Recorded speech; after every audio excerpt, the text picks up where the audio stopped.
नमस्कार, स्वागत छ टप इन्टरटेनमेन्ट नेपालमा। पूर्व राजा ज्ञानेन्द्र शाह फेरि चर्चामा छन्। अहिले उनको नाममा केही राजनीतिक दल, अभियन्ता साथै जनता सडकमा छन्। नेपाली इतिहासमा उनी चर्चामा आएको यो पहिलो पटक भने होइन। यी घटनाहरूले नेपालको इतिहासमा गहिरो प्रभाव पारेको छ। दुई पटक गद्दी सम्हाल्ने मौका पाएका ज्ञानेन्द्र शाह नेपालका अन्तिम राजा हुन्, तर तेस्रो पटक पनि राजा बन्न सक्छन् भनेर धेरैको अनुमान छ र उनलाई तेस्रो पटक राजा बनाउन धेरै लागि परेका छन्। उनको अघिल्लो दुई शासनकाल निकै विवादास्पद रह्यो। कतिले उनलाई एक बलियो राजा मान्छन् भने कतिपयले उनलाई असफल शासकको रूपमा हेर्छन्। आज हामी उनका जीवनका 10 महत्त्वपूर्ण क्षणहरूको चर्चा गर्नेछौँ जसले नेपालको इतिहासको धार परिवर्तन गर्यो र आज पनि गरिरहेको छ। आउनुहोस् लिस्टतर्फ जाउँ। नेपालको इतिहासमा अनौठो क्षण थियो जब 7 वर्षीय ज्ञानेन्द्र शाहलाई राजा घोषित गरियो। तत्कालीन राजा त्रिभुवन प्रजातन्त्र पक्षधर आन्दोलनको समर्थनमा भारत शरण लिन जाँदा राणा प्रधानमन्त्री मोहन शमशेरले ज्ञानेन्द्रलाई राजा बनाउने निर्णय गरे। यद्यपि यो निर्णय लामो समय टिकेन। त्रिभुवन 1951 मा फर्केपछि ज्ञानेन्द्रको बालक राजत्व समाप्त भयो। यो घटना नम्बर 10 मा। 2001 को दरबार हत्याकाण्ड नेपालका लागि सबैभन्दा दुःखद घटनाहरूमध्ये एक हो। राजा वीरेन्द्र, रानी ऐश्वर्य, युवराज दिपेन्द्र लगायत धेरैजसो राजपरिवारका सदस्यहरूको हत्या गरियो। तर संयोगवश ज्ञानेन्द्र शाह र उनको परिवार त्यहाँ उपस्थित थिएनन् र उनको परिवार पनि सुरक्षित रह्यो। यो घटनाले उनलाई पुनः गद्दी आरोहण गर्ने मार्ग प्रशस्त गर्यो, तर धेरैले उनलाई हत्याकाण्डमा संलग्न भएको आशंका पनि गरिरहे। यो घटना नम्बर 9 मा। दरबार हत्याकाण्डपछि दिपेन्द्रलाई 3 दिनसम्म राजा बनाइयो, तर उनको मृत्यु भएपछि ज्ञानेन्द्र शाह पुनः राजा बने। त्यो समय देशमा राजनीतिक अस्थिरता थियो र ज्ञानेन्द्रको नेतृत्वमा नयाँ आशा र चुनौतीहरू देखा परे। माओवादी विद्रोह उत्कर्षमा पुग्दै थियो र ज्ञानेन्द्रको टाउको दुखाइ बन्न पुगेको थियो। यो घटना नम्बर 8 मा। अक्टोबर 2002 मा ज्ञानेन्द्र शाहले तत्कालीन प्रधानमन्त्री शेरबहादुर देउवालाई पदमुक्त गर्दै संसद विघटन गरे। यो कदमले देशभरि राजनीतिक बहस र विवाद उत्पन्न गर्यो। नेपालमा प्रत्यक्ष राजतन्त्रको पुनरागमन हुन थाल्यो, तर प्रजातान्त्रिक शक्तिहरू राजा विरोधी बन्दै गए। अन्तर्राष्ट्रिय समुदायले भने राजाको घोर आलोचना गर्यो र नेपाल आफ्नो विकासमा पछि हट्दैछ भन्ने डर पनि देखाए। यो घटना नम्बर 7 मा। सन् 2002 देखि 2005 सम्म ज्ञानेन्द्रले 3 प्रधानमन्त्रीहरूलाई बर्खास्त गर्दै देशको प्रत्यक्ष शासन आफ्नो हातमा लिए।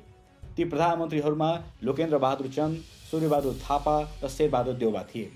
पुनः मौका दिए पनि आफ्नो काममा असक्षम बन्दै उनले शेरबहादुर देउवालाई अपमानित समेत गरेका थिए। उनले निर्वाचन गर्न र माओवादी विद्रोहीसँग वार्ता गर्न असफल भएको आरोप लगाउँदै यो कदम चालेका थिए। यो घटना नम्बर 6 मा। सन् 2006 मा 7 दलीय गठबन्धन र तत्कालीन प्रतिबन्धित नेकपा माओवादीको विरोध प्रदर्शन चर्किएपछि ज्ञानेन्द्रले आपतकालीन अवस्था घोषणा गरे। एकातिर नागरिक स्वतन्त्रता कम हुँदै गइरहेको थियो भने राजा ज्ञानेन्द्रको लोकप्रियता पनि घट्दै थियो। यसले देशभरि मानव अधिकार हनन र प्रेस स्वतन्त्रतामाथि प्रतिबन्ध जस्ता घटनाहरू निम्त्यायो, जसले गर्दा हजारौं नागरिक सडकमा उत्रिन बाध्य भए र ज्ञानेन्द्र विरुद्धको आन्दोलन झन चर्कोपमा बढ्यो। यो घटना नम्बर 5 मा। सन् 2006 को जनआन्दोलन नेपाली राजनीतिक इतिहासमै सबैभन्दा ठूलो आन्दोलनहरूमध्ये एक थियो। 7 दलहरूको गठबन्धन र माओवादीहरूले संयुक्त रूपमा ज्ञानेन्द्र शाहको प्रत्यक्ष शासन विरुद्धको आन्दोलन थाले। लाखौं जनता काठमाडौँको सडकमा ओर्लिए र देशव्यापी रूपमा विरोध प्रदर्शनहरू भयो। विक्रमसम्म 2062-63 को जनआन्दोलनपछि 21 अप्रिल 2006 मा ज्ञानेन्द्रले कार्यकारी अधिकार राजनीतिक दलहरूलाई हस्तान्तरण गर्ने घोषणा गरे। 24 अप्रिलमा उनले संसद पुनर्स्थापना गर्दै जनताको नाश हो, जनतालाई फिर्ता भन्दै आफ्नो हार स्वीकार गरे। यो घटना नम्बर 4 मा। सन् 2008 मा संविधान सभाले नेपाललाई गणतन्त्र घोषणा गरेपछि ज्ञानेन्द्रले नारायणी दरबार छोडे र यो क्षणले नेपालमा राजतन्त्रको औपचारिक अन्त्यको सङ्केत गर्यो। त्यस लगतै नेपालको संविधान सभाले औपचारिक रूपमा नेपाललाई गणतान्त्रिक राष्ट्र घोषणा गर्यो। नेपालमा 240 वर्षसम्मको राजतन्त्र समाप्त भएसँगै तत्कालीन राजा ज्ञानेन्द्र शाह सर्वसाधारण नागरिक बने। दरबार छोड्दा ज्ञानेन्द्र शाहले म मेरो जीवन नेपालकै माटोमा समर्पित गर्नेछु भनेका थिए। घटना नम्बर 3 मा। अक्टोबर 2024 मा ज्ञानेन्द्र शाहले भुटानको राजपरिवारको निमन्त्रणामा भुटान भ्रमण गरेर स्वयं भुटानका राजा जिग्मे खेसर नामग्याल वाङचुकले उनलाई विशेष सम्मानका साथ स्वागत गरे। यता नेपालमा भने भुटानी सरकारले उनलाई राष्ट्र प्रमुखको रूपमा स्वागत गरेको भन्दै नेपालका शीर्ष राजनीतिक नेताहरूलाई चित्त बुझेको थिएन। यो नेपालका असफल नेताहरूलाई सन्देश थियो कि पूर्व राजा पावरमा फर्कन सक्छन् र चाहन्छन् पनि, र अन्तर्राष्ट्रिय समुदायले पनि उनलाई समर्थन गरिरहेको छ। धेरै राजनीतिक विश्लेषकहरूले भने उनलाई भारतीय भाजपा पार्टीले यो बैठक फिक्स गरेको विश्वास गरे र भाजपा नै नेपालमा राजालाई फेरि सत्तामा ल्याउन चाहन्छ भन्ने पुष्टि पनि गरे। यो घटना हाम्रो लिस्टको नम्बर 2मा। फेब्रुअरी 2025मा ज्ञानेन्द्र शाहले एक भिडियो सम्बोधन मार्फत नेपाली जनतालाई सम्बोधन गरे। उनले नेपालको अवस्थाप्रति गहिरो चिन्ता व्यक्त गरे र जनतालाई राष्ट्रको एकता, शान्ति र विकासका लागि एकजुट हुन आग्रह गरे।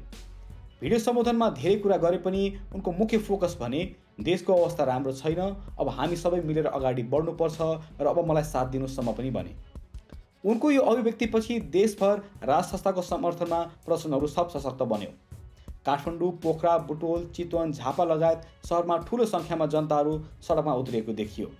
कतिपय प्रदर्शनहरू गणतन्त्रको असफलताबारे बस चर्केको देखिन्छ भने कतिपयले राज संस्था पुनर्स्थापनाको लागि जनमतसङ्ग्रहको माग पनि गरेका छन्। यो घटना हाम्रो लिस्टको नम्बर 1मा। फेब्रुअरी 25 पछि सम्बोधन अहिले आन्दोलनमा परिणत भएको छ र यो सम्बोधन गम्भीर र खतरनाक हुँदै गइरहेको छ र नेपालको भविष्य के हुने हो अब हेर्न बाँकी नै छ। यी थिए पूर्व राजा ज्ञानेन्द्र शाहका जीवनका 10 महत्त्वपूर्ण क्षणहरू। तपाईलाई कुन क्षण सबैभन्दा रोचक लाग्यो? कृपया तल कमेन्टमा आफ्नो विचार साझा गर्नुहोस्। यदि तपाईलाई यो भिडियो मन पर्यो भने लाइक, शेयर र हाम्रो च्यानललाई सब्स्क्राइब गर्न नबिर्सनुहोला। धन्यवाद।